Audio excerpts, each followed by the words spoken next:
This is BBC News with the latest headlines for viewers in the UK and around the world. The British Prime Minister will face a vote of confidence in his leadership this evening. It means that 15% of the party, equivalent to 54 Tory MPs, have submitted a letter of no confidence in Boris Johnson's premiership. I have followed the rules that we have in place. I notified the Prime Minister yesterday that the threshold had been reached, and we agreed the timetable for a confidence vote to take place. Close friend of the Prime Minister and former Minister Jessie Norman becomes the latest MP to submit a letter accusing the Prime Minister of presiding over a culture of casual law-breaking at Number 10. But at least 180 Conservative MPs, a majority, will have to vote against the Prime Minister if he's to leave office. But this morning, ministers stand behind him. I think that he will deliver for this country, and I think he would go on to win a general election. The Prime Minister says he welcomes the opportunity to make his case to MPs.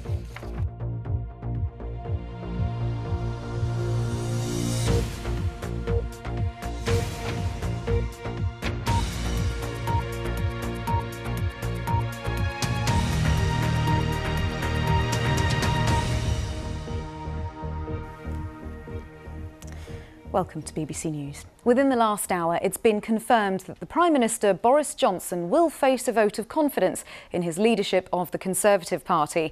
That vote will take place between 6 and 8 o'clock this evening. There'll be a count straight away, with the result expected shortly afterwards. Only Conservative MPs will take part. The vote's been triggered by a threshold being met of at least 54 MPs writing to Sir Graham Brady, who chairs the Backbench 1922 committee, saying they no longer have confidence in Mr Johnson's leadership. Conservative MPs began to turn against the Prime Minister after revelations about gatherings held during COVID lockdowns. And the numbers gathered pace after Sue Gray's report into that Partygate scandal.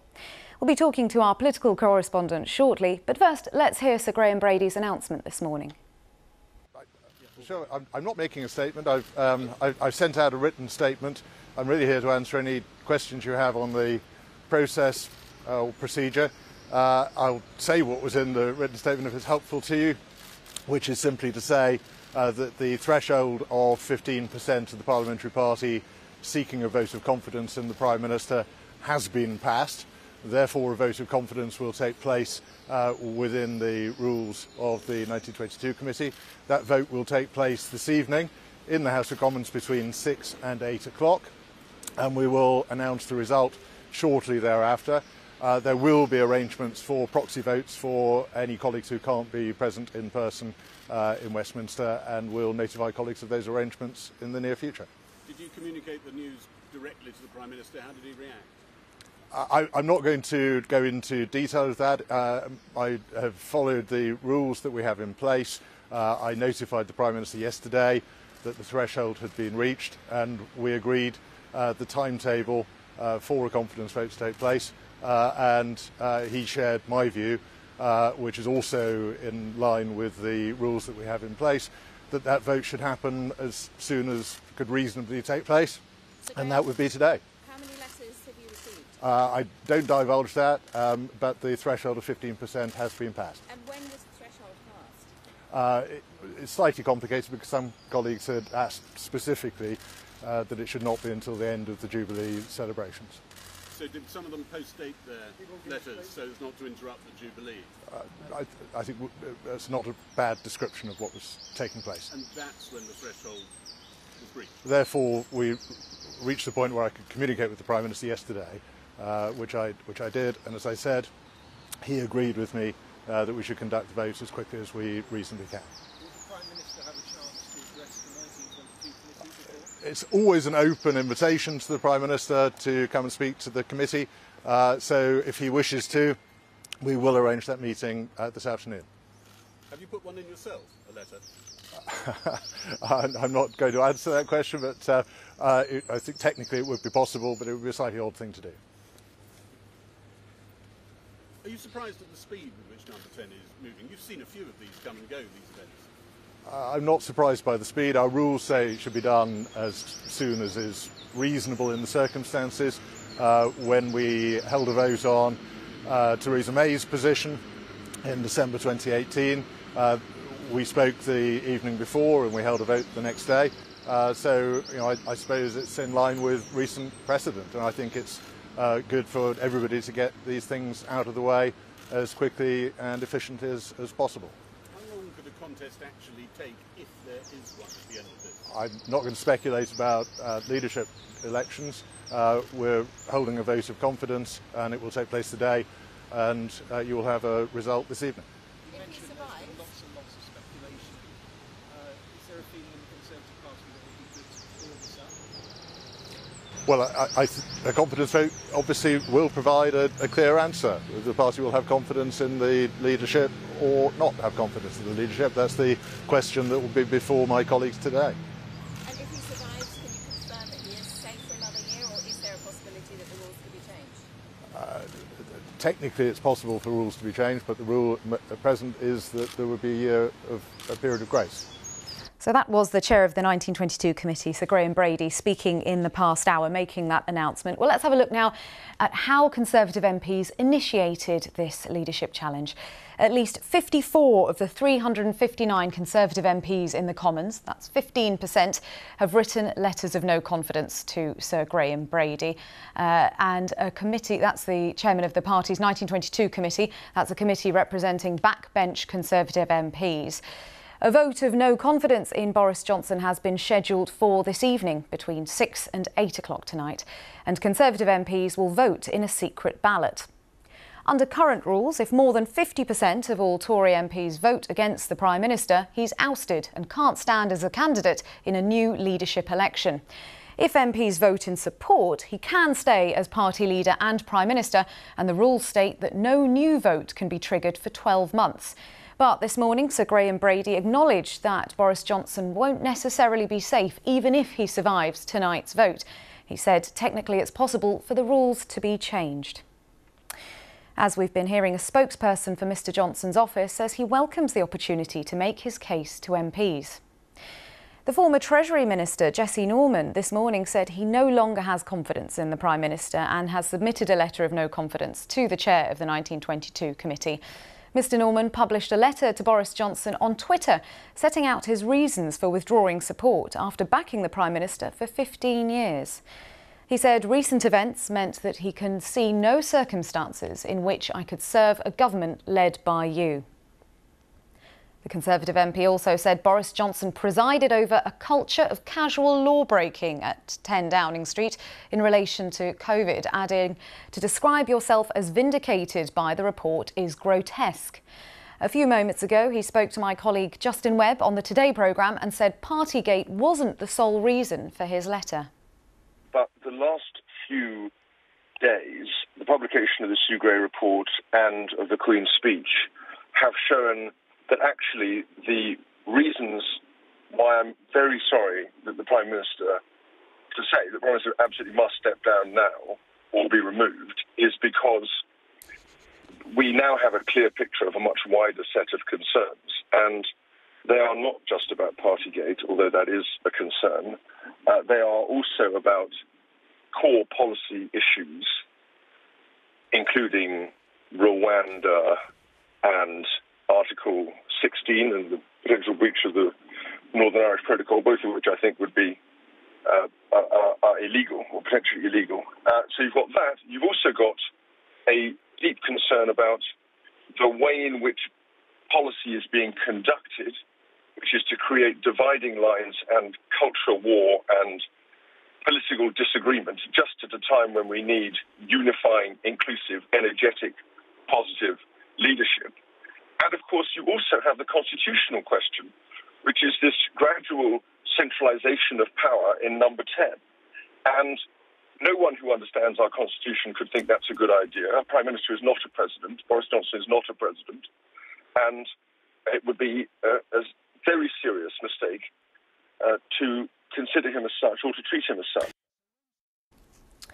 Well, I just want to bring you something now. We've just got some breaking news in terms of a response to the news of the no confidence vote being held in the Prime Minister.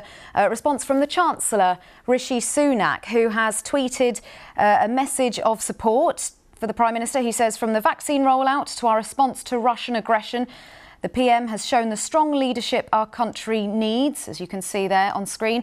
He says, I'm backing him today and will continue to back him as we focus on growing the economy, tackling the cost of living and clearing the COVID backlogs. So that's the Chancellor, Rishi Sunak, who's put out that tweet just in the past few minutes showing his response, his support for the Prime Minister. And he's not the only one who has come out in support, of course, and we'll be getting more response from various ministers as we get this news. And as you heard a little bit earlier, we heard from the Conservative MP Jesse Norman, who was explaining why he had submitted a letter of no confidence. But that response there in the past few minutes from the Chancellor, Rishi Sunak. Our political editor, Chris Mason, gave us his assessment of this morning's development. So this is happening in turbo speed.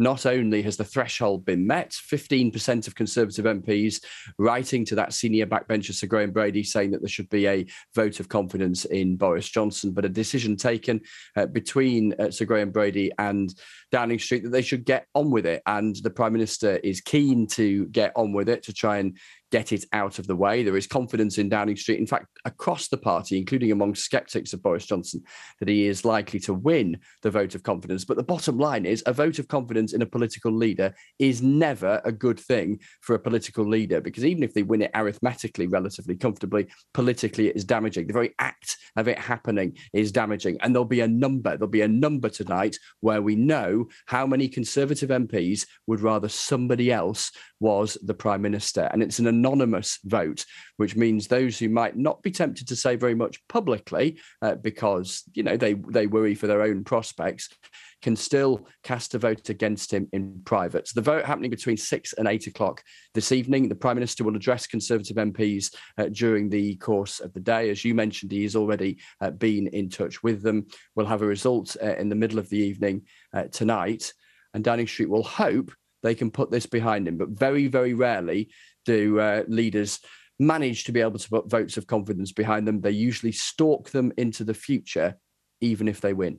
Our political editor, Chris Mason there. And I want to bring you some more responses to the news of that no confidence vote. We've got a response from Michael Gove, who has tweeted saying, I'll be voting for Boris this evening. The PM got the big decisions right on Brexit and COVID. We need to focus now on defending Ukraine, driving levelling up and generating growth.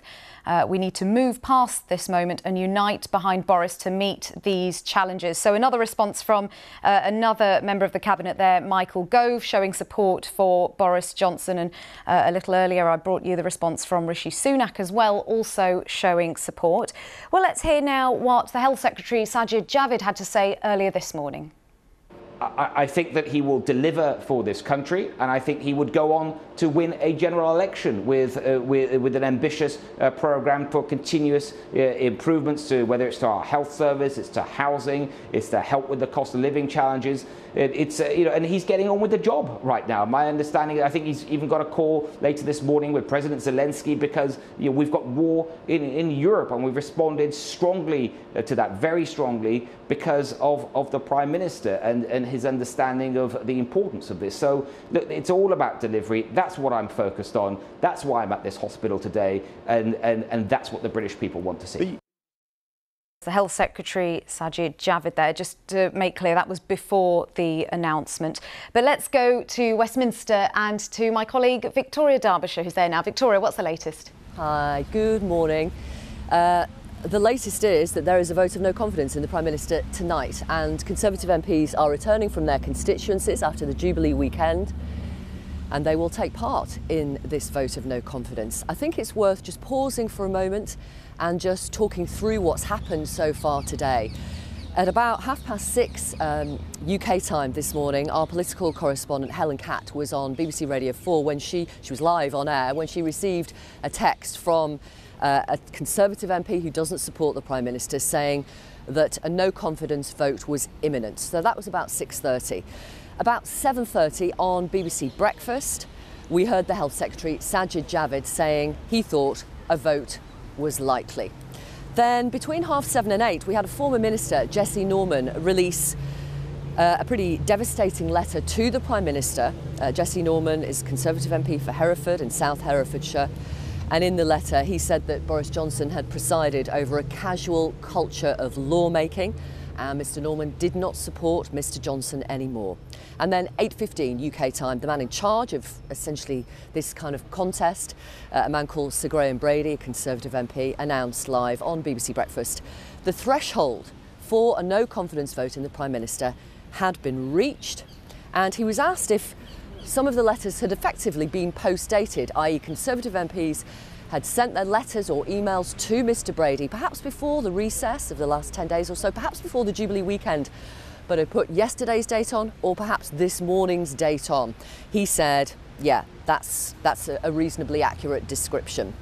So that was 8:15, we're now 9:30 UK time. Number 10 say this is a chance to draw a line under the whole affair and move on.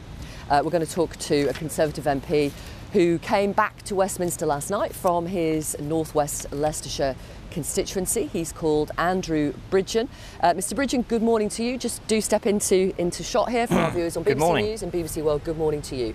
Why are you being so disloyal? Well, my loyalty is to, first of all, the country and to my constituents.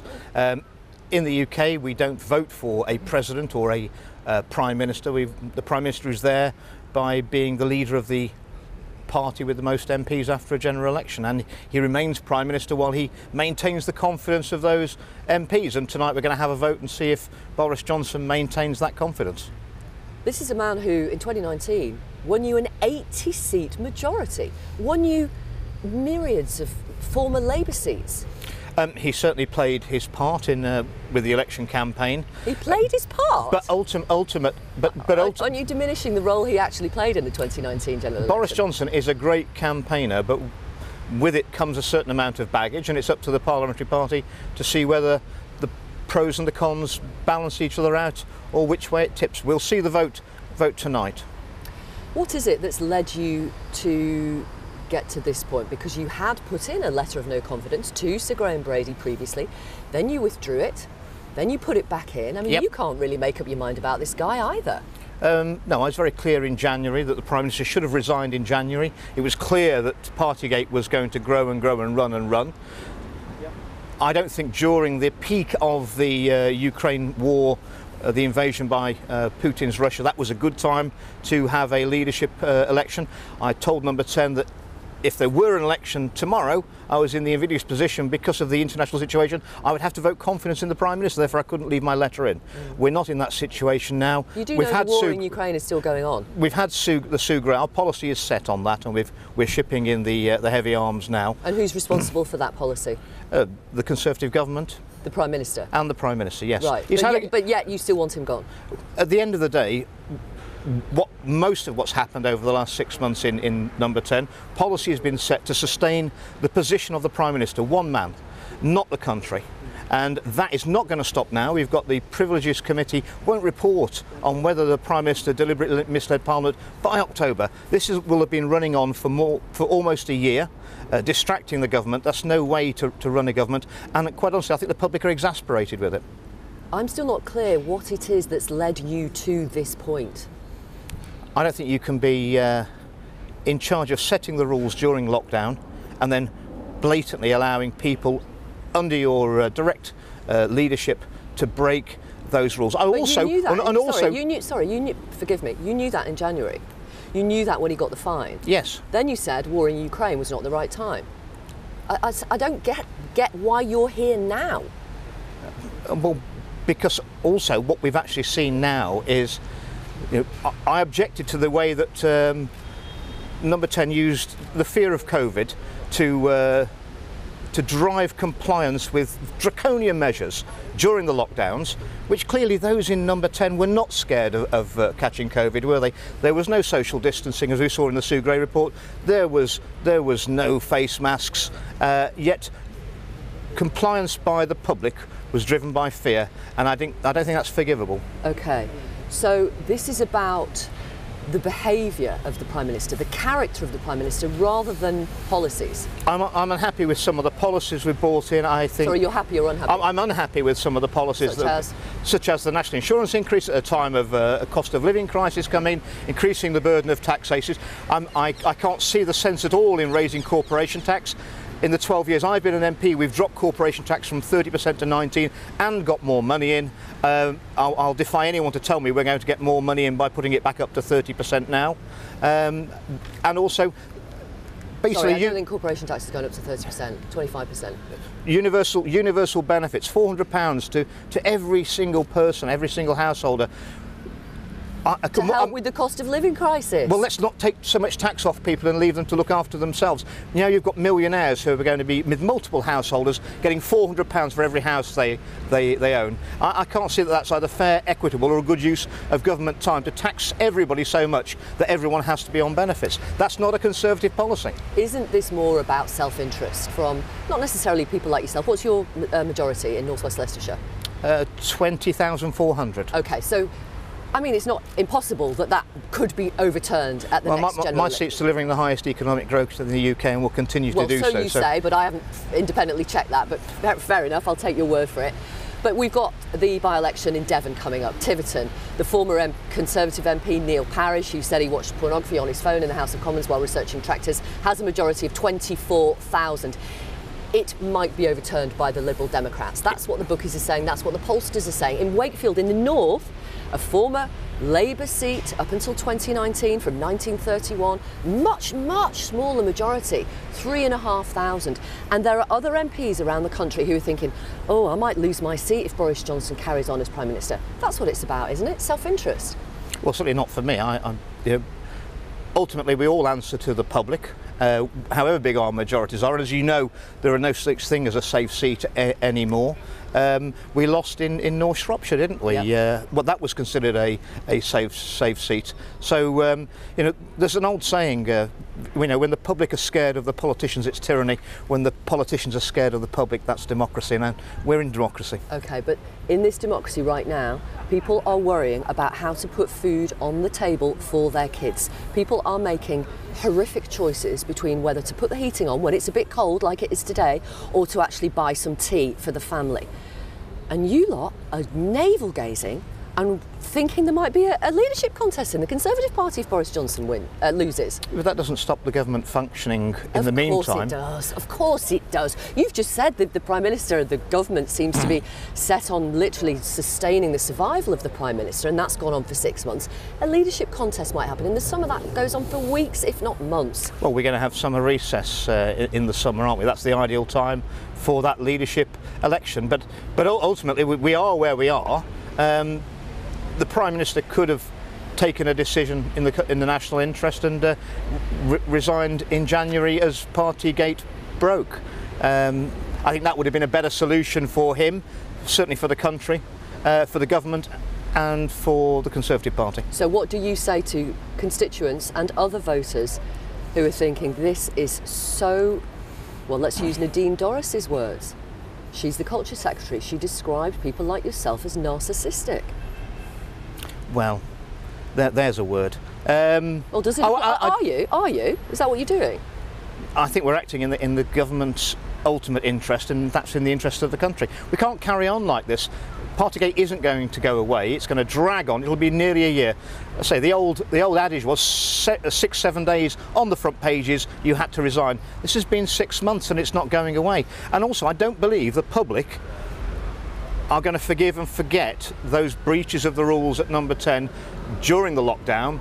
Quite honestly, everyone's got their own experience of the sacrifices we all made for the greater good, and they feel very, very betrayed. And it's very raw, and I don't think at the next election people are going to forgive and forget. OK, so the vote is tonight between 6 and 8. Potentially we may have a result soonish after that, once the counting has been done.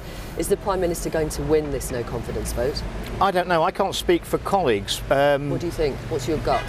My feeling is that because it's a secret ballot, and I think there's been quite a lot of intimidation within the party to suppress the letters. I think colleagues have felt that. Intimidation? A fair amount. Like what, for example? Oh, there's been a fair bit of arm twisting. Well, that's different from intimidation, isn't it? That's arm twisting, you might suggest, is depends how hard you twist, I suppose, okay. Victoria. Have you been subject to that? Have you had a call? I had a call from number 10 last night. Saying what? Trying to finger me for producing some briefing about the leadership issue. But sorry, so they were on the phone to you. Who made the call? Do you mind me asking? I'm not going to get into personalities. So they made a call to you saying, what are you doing? You're sending a briefing round to other Conservatives who don't particularly support the Prime Minister or who are wavering. Well, I hadn't. So. And you hadn't. What did you say to them? I said I didn't originate I've seen the article, but I didn't originate it. This is the list of reasons why Conservative MPs shouldn't be supporting Boris Johnson. Yes. Have you seen it? I've seen it. Yes. Yeah. Yes. What's on it? The fact that he's no longer an electoral asset. That obviously we're facing Labour in the north and possibly the Lib Dems in the south, and talking about his poll ratings, which I mean if you look at the poll ratings, the Prime Minister's the only member of the cabinet with a negative rating. He's rated worse than the party. That means he's a drag on the ticket. And number 10 will say, and number 10 will. Isn't that normal? But not. It's not normal for a Conservative Prime Minister to be booed outside St Paul's Cathedral. The last time I was at St Paul's Cathedral was for Mrs Thatcher's funeral, and the only person who got booed was Tony Blair. OK, so is he going to win this vote? He may well do. I can't speak for colleagues, but under the mechanism we've got, that would be it for a year. And that would take us very close to the next general election, I would put it. And so what position would that put your party in? Well, we'll see.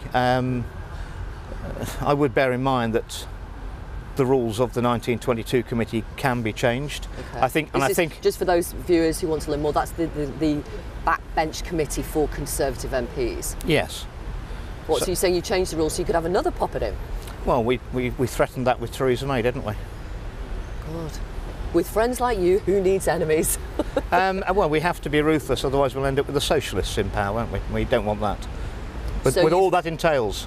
So you say if you don't get rid of Boris Johnson as your leader and as the Prime Minister, Labour will win the next election? By default, I don't think Sir Keir Starmer and the Labour Party have really laid a glove on the Conservative government, but there's been a lot of self-inflicted wounds, and the public don't really like political self-harmers. So if you got a call from, again today, from number 10 saying, Mr Bridgen, look, we've got this amazing trade envoy job and we think you would be absolutely perfect for it, which could be going on. You call it arm twisting, it could be, you know, offers of knighthoods. What about that? Sir Lovely. Andrew Bridgen, Knight of the Shires. It has a certain ring to it. I've been offered the trade envoys many times over.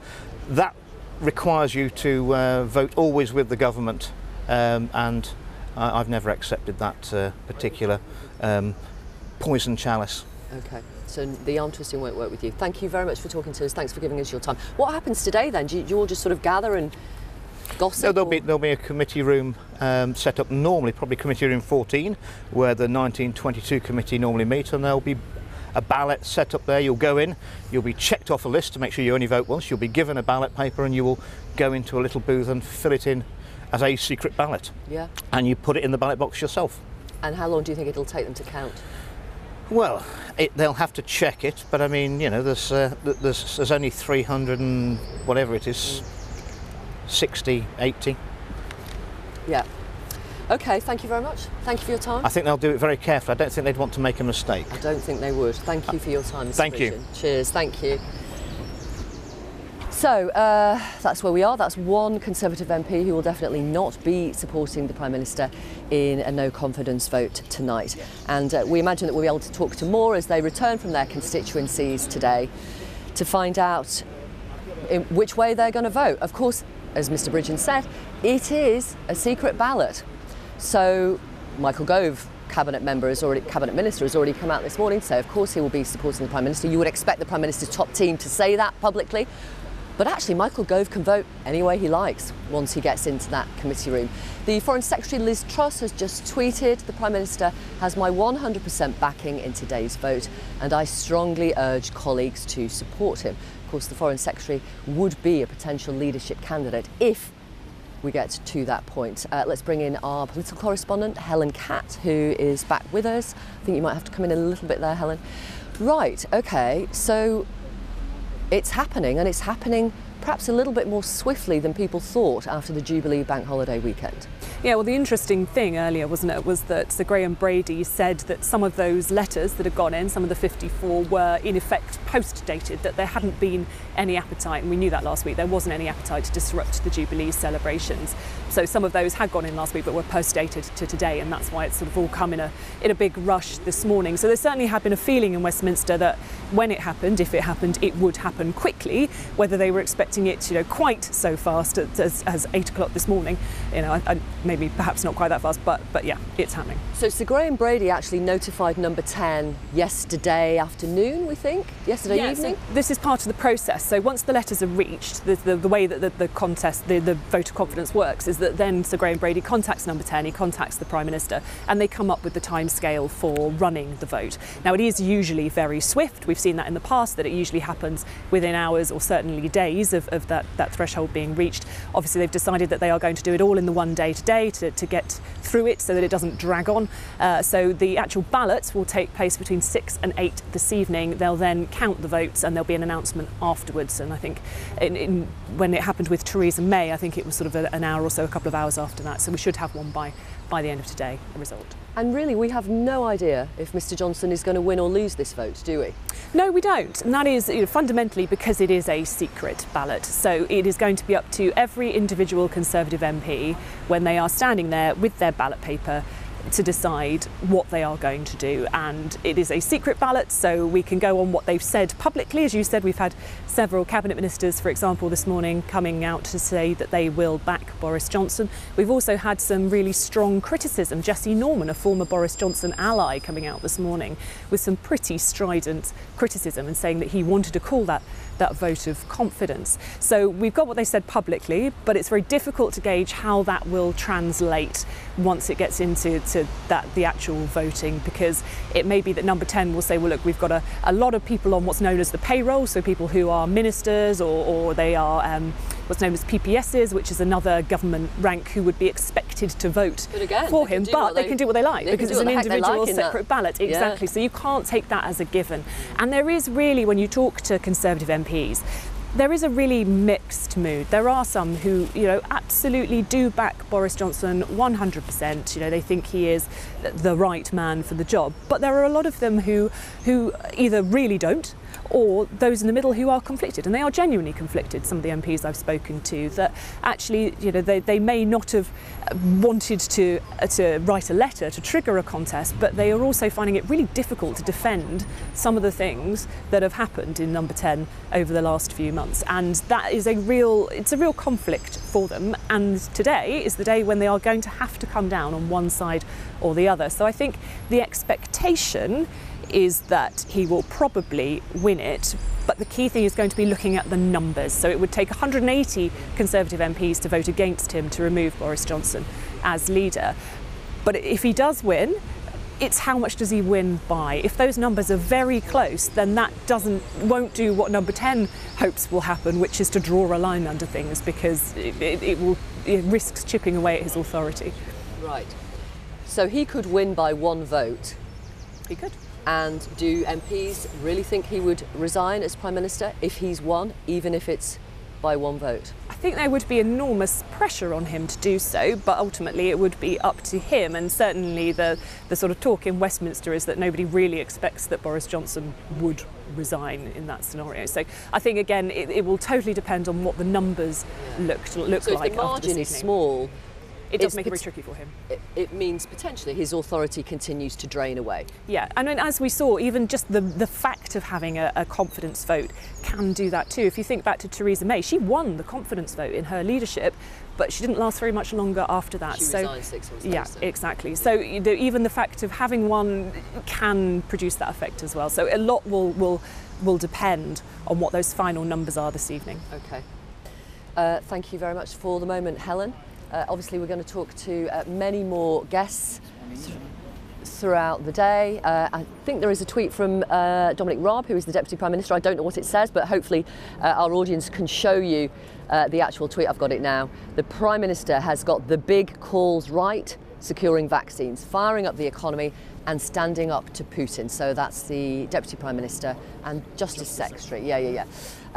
So yeah, as you would expect, the Cabinet, that's the Prime Minister's top team. They're all coming out on Twitter or in public, as the Health Secretary was on the airwaves this morning, saying they absolutely back the Prime Minister, and they're trying to encourage enough colleagues to make sure they don't vote against the Prime Minister in this no confidence ballot this evening.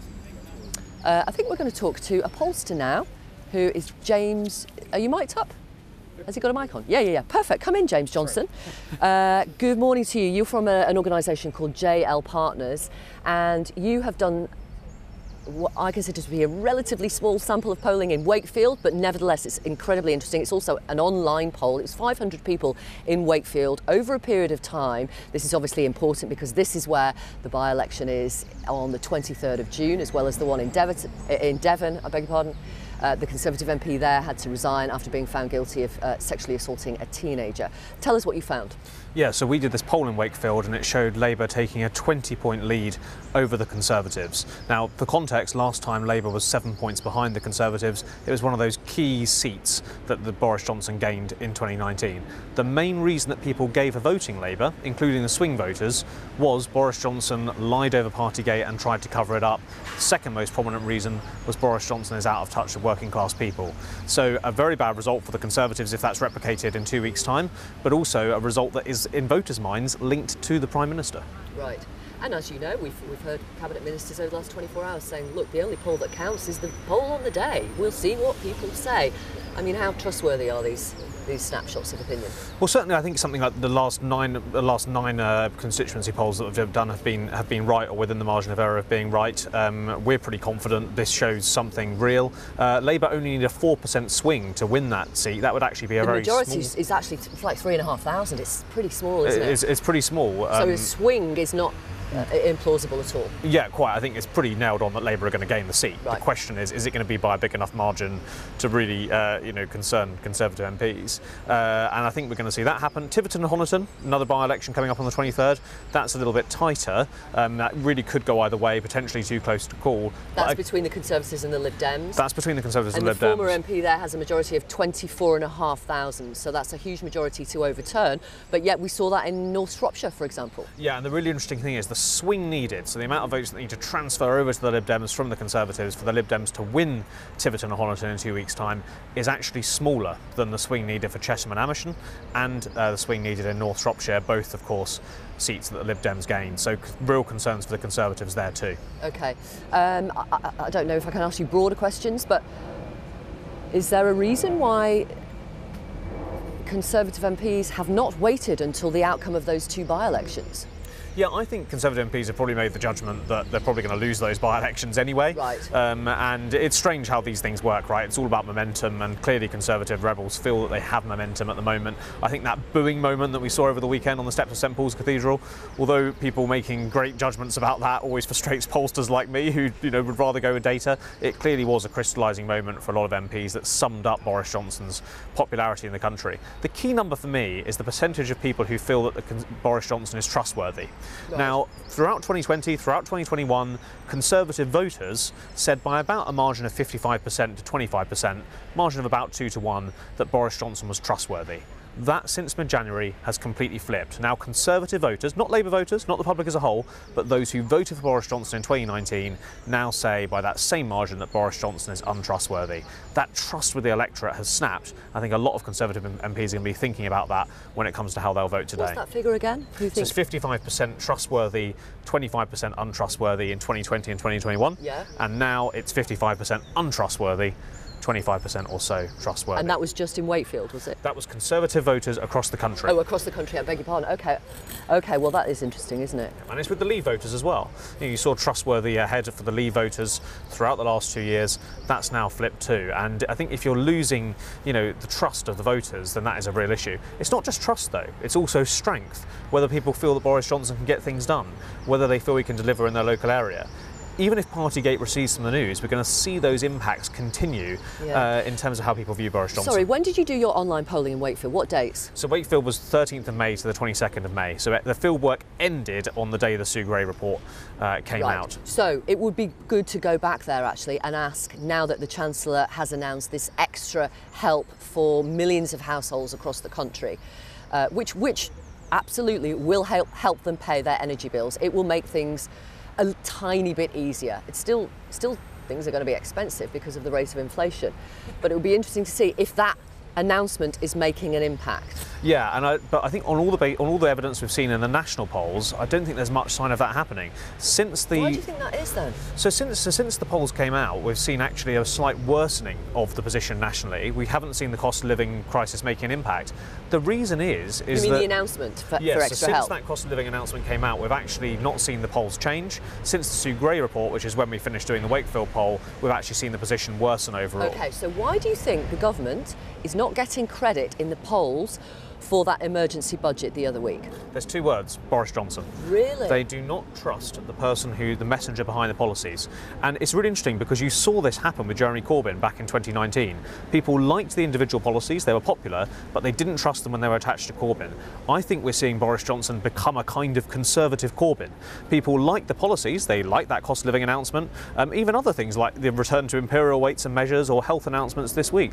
Likely to be popular, but they don't trust the person delivering it, and that is the key. Voters don't sit there come an election and say 7 out of 10 for that policy, 6 out of 10 for that one. They judge the whole package, and they fundamentally have lost trust in this leader. Okay. Very interesting. Thank you very much, James Johnson. Thanks for being patient as well. We appreciate it. I know we're going to talk to Sir Roger Gale. He's a Conservative MP in a moment, but I'm not quite sure who I'm going to talk to now. So, sorry, you'll have to say the name again. I think we're going to talk to a gentleman called Lord Marland. Hello to you. Good morning. Can you hear me okay? I can. Please, we're on BBC World at the moment as well as BBC News. I wonder if you could tell our audience around the world a little bit about yourself so we know where you're coming from. Well, I was a minister in the Cameron coalition. I'm now chairman of the Commonwealth Enterprise and Investment Council, so I'm very heavily involved in the Commonwealth, and I was involved with running Boris's first campaign to be mayor, so I have a sort of cross-section of interests. Right. You don't get to vote tonight, am I right? No, I'm not an elected MP, thank goodness. OK, what do you think about the fact that this is happening at all? Well, I raise my eyes to the heavens in despair at the behaviour of our MPs. I can't think of a worse time to have a leadership election and have or potentially a leadership election and have various MPs posturing for position to be leader of our party. Have you actually? We have huge national crises going on, which need to be dealt with. We've just enjoyed a magnificent tribute to Her Majesty the Queen. We're not even allowed to sort of sit back in our armchairs and think about her. Because all the news now is about Boris Johnson and Conservative leadership. We spoke to one MP a little earlier who won't be voting for Boris Johnson in the ballot tonight. And there are a number of reasons, he told us, for that. One, this is a government that's putting up taxes. He can't stand that. He says it's not Conservative. Two, he was, to quote another former minister's words this morning, Mr. Johnson was casual about law breaking in number 10. Yeah, well, obviously these have been rehearsed, these conversations have been rehearsed for the last few months, and we've all been subjected to it. Of course, none of us like taxes going up, but we have been through a massive economic crisis with COVID, so it is inevitable that taxes have to go up in order to pay for it. The country's hasn't been working for a period of time, and through forgive me, Lord Marland, the MPs know that. They know that, don't they? Through the furlough scheme, has been able to keep people in work, but at some point you have to pay for it. And what about the behaviour of the Prime Minister during COVID lockdown, a pretty harsh lockdown that the majority of people across the country were following, but it appears Boris Johnson, we know Boris Johnson wasn't. Well, of course, it's unforgivable, and he's paying the price for it. He wasn't, of course, alone. He has borne the brunt of Partygate. It was conducted largely by civil servants who have not been held to account, in my view, for it substantially. He's taken the responsibility. How is he taking the responsibility? He's still in his job. He's taken the blame for it exclusively. Not all the parties were at his behest, but quite rightly, the public are very upset by it, and he has exercised contrition, but it won't be enough. In the meantime, he has, however, developed a vaccine program, amazingly enough, through a recent critic, Jessie Norman's marvellous wife, Kate Bingham, who he had the wisdom to appoint to lead us out of the vaccine program. He has got largely Brexit done, which doesn't appeal to everybody, but does appeal to those who have voted Brexit. And he has shown real global leadership on the war on Ukraine. So some of the big issues, as Dominic Raab said, he has got right. Thank you for talking to us, Lord Marland. Thank you. Thanks for having me on. Thank you. Lord Marland doesn't get to vote tonight, as he explained. So he is supporting, he wants others to support the Prime Minister, those who do get to vote. Let's talk to somebody who will not be supporting the Prime Minister this evening, Conservative MP Sir Roger Gale, a long-time critic, I think it's fair to say, of Boris Johnson. Hello to you, Sir Roger. Good. What's led you to this point? What is this about for you? This is always, for 18 months since Barnard Castle, this has been about the Prime Minister's judgment, about the fact that that judgment is flawed, about the fact that he is not therefore a suitable man to be Prime Minister of the United Kingdom. It has nothing to do with party politics. It has to do with the governance of Britain. And that's what it's about. Right. I mean, really, voters are going to look at this and go, you what? Another one? They're right in the middle of a cost of living crisis, and your party is turning in on itself, fighting amongst itself, and having potentially going through to a leadership contest. It is absolutely the case that we're in the middle of a cost of living crisis. It's also the case that we're in the middle of the most dangerous international situation that the world probably has faced since 1945. And there are very big issues in relation to Northern Ireland, a problem very largely of the Prime Minister's own making, that have to be resolved. My view is that we need a leader that we can rely upon, trust, that has the gravitas and the probity to deal with that. And I don't believe that Mr. Johnson is the right man for this job. Who is the right person for this job? There are half a dozen people at least waiting in the wings, any one of whom is able. The trouble is, if I name one of them, you'll assume that I'm supporting that person. I'm not. I haven't exercised my own mind about that yet. I want to see who's going to stand and what they have to say. But I'm absolutely confident that there are people. I mean, I could give you a shopping list of half a dozen people. Go ahead. Well, I mean, if you give me six, then we know you can't support them all. So why don't you give us 6 names? Well, Liz Truss, the Foreign Secretary, has made it very plain that she has prime ministerial ambitions. Nadim Zahawi is the man who actually delivered the vaccine program. Whether or not he wants to throw his hat into the ring, I don't know, but he's very able. Ben Wallace, who is largely responsible for what we're doing in Ukraine, is another very safe pair of hands and very honourable. Penny Mordaunt, former Defence Secretary and now Minister of State in Trade, is a very able lady who is, again, quite capable of doing the job. Others may well throw their hats into the ring. So I don't know. But what I do know is that we have got a list of people, any one of whom could do this job extremely well. And I look forward to being able to support one of them in due course. And if the Prime Minister wins the vote tonight, will you shut up? It's very difficult to unsay something that you've already said. I've indicated that my confidence in this Prime Minister is woefully lacking. I can't unsay that. That's what I feel and that's what I believe. I'm a Democrat. If there is a Democratic vote, then clearly there will not be another vote within the rules for a period of time. But I indicated some time ago that I would afford this Prime Minister precisely the same degree of loyalty that he afforded to his predecessor, and I stand by that. Which wasn't very much. Just want to check, Sir Roger, have you had a call from number 10? Has there been any arm twisting? Have you been offered? I mean, you're already a sir, so they can't offer you a knighthood. What about a trade envoy job? Any contact? Nothing whatsoever, and I wouldn't expect it. I'm not for sale.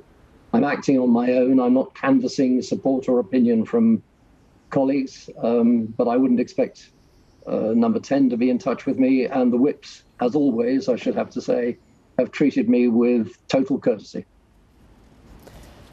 Do you feel disloyal? No. Why not? Because I'm loyal to my country. My country comes first.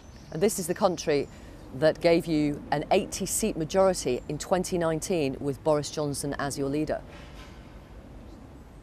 This is a country that voted for the Conservative Party in 1919 on a manifesto that we put forward, that I actually want, a Conservative manifesto that I want to see delivered. But I don't believe this Prime Minister is the right person to do the job. So just Boris Johnson had nothing to do with your electoral win in 2019, is that what you're saying? I think I've fought 12 or 13 general elections now, and I'm fortunate enough to have won all of them. Right, you definitely have. But I mean, has the party really? I mean, what about Blythe and Hartlepool and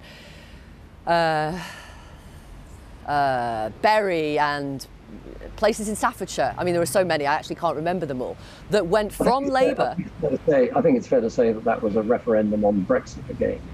And who was the man who said he'd get Brexit done? Mr. Johnson.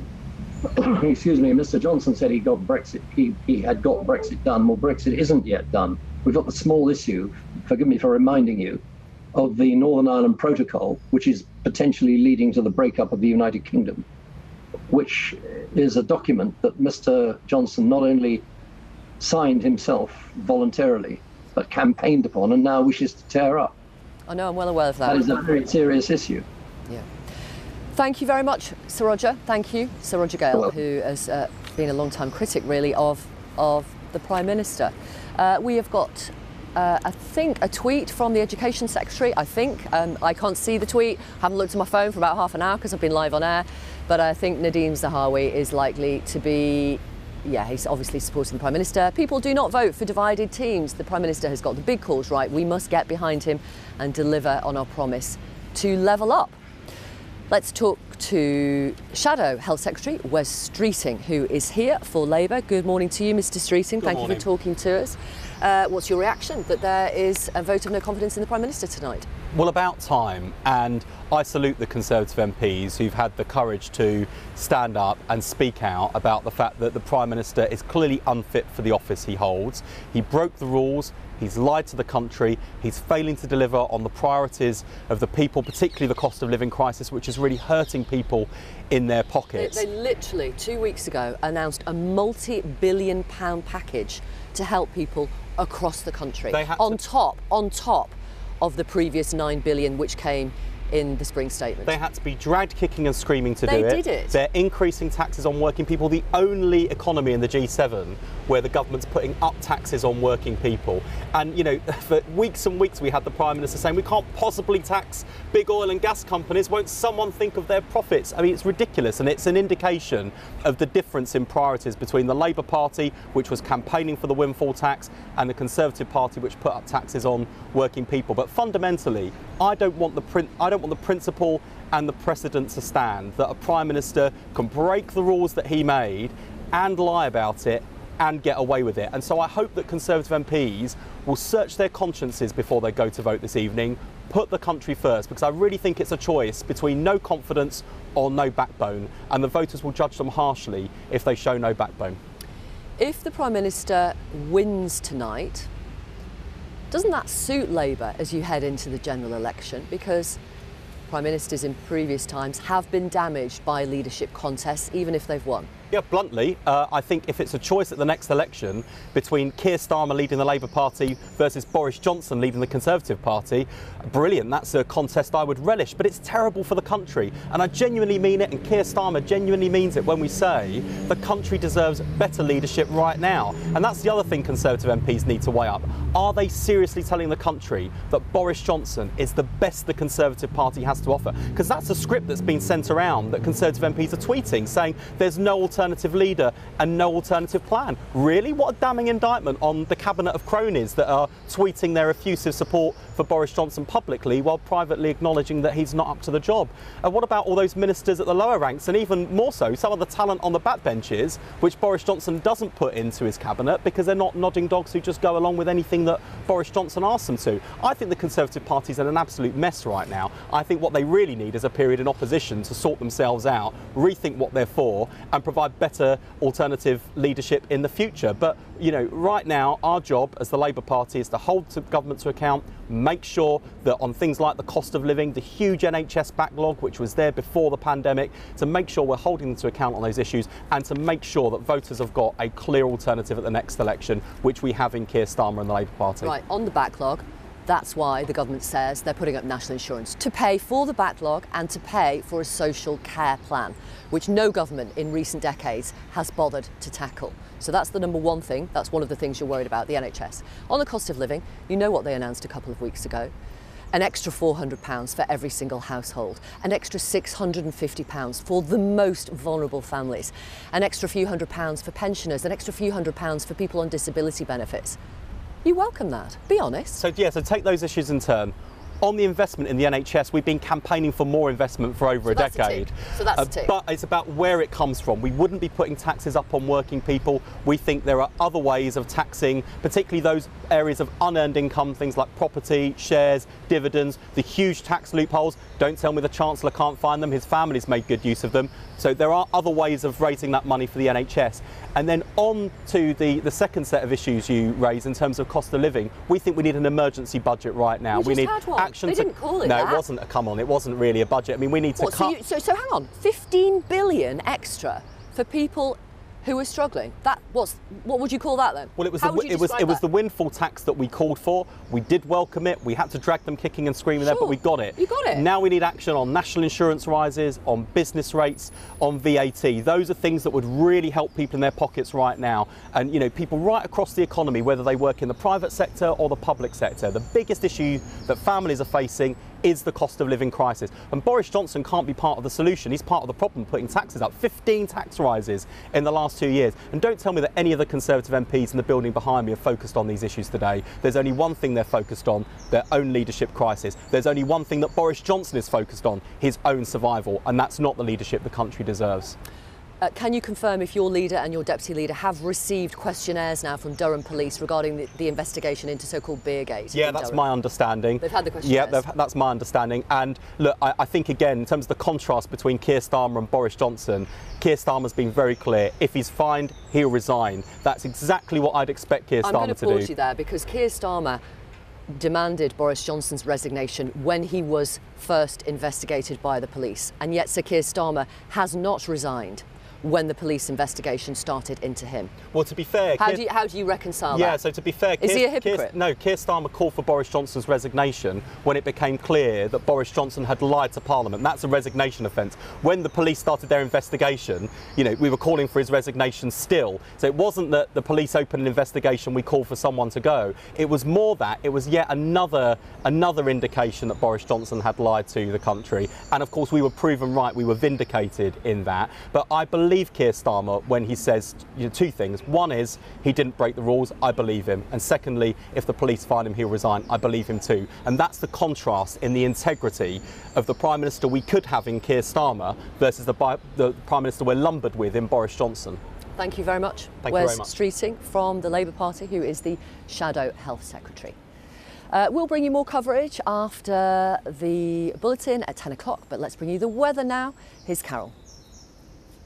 Hello again. It's been quite a murky start to the day for some of us, with a lot of cloud and some rain, particularly across central and eastern England. That's going to continue to move away, leaving behind it a fair bit of cloud and some showers, but brightening up from the southwest.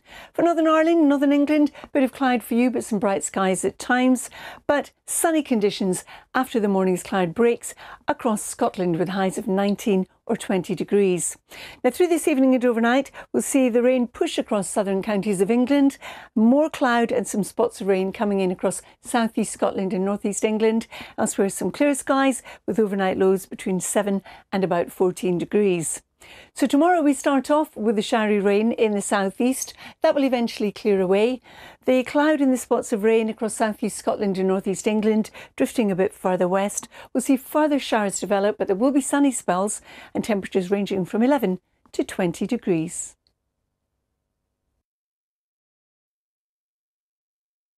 He wants tomorrow's news today. She's broadening her horizons. He's growing his knowledge. They're searching for expert opinions. She's dying for a lively discussion. He's taking stock of the situation. She wants to dive deeper. They just need a conversation starter.